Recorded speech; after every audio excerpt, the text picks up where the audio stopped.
Welcome to Urdu Language course. In this video, I will tell you how to make interrogative sentences in Urdu. Do I go to school? क्या मैं school जाता हूँ? Do you go to school? क्या तुम school जाती हो? Does he go to school? क्या वो स्कूल जाता है? Does she go to school? क्या वो स्कूल जाती है? Do we go to school? क्या हम स्कूल जाते हैं? Do they go to school? क्या वो स्कूल जाते हैं?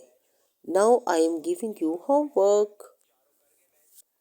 You have to make interrogative sentences with using these words. Here are vocabulary. Eat means khana. In present indefinite tense, we use with I, khata, you, khate, she, khati, we, khate, they, khate, he, khata. Formula in Urdu we use word kiya.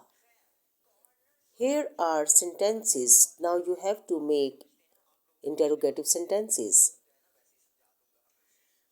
In next video we will tell you about present continuous tense fail hal jari. If you did not subscribe my channel, then please subscribe and like my channel and don't forget to press bell icon. See you in next video. Allah Hafiz. Bye bye.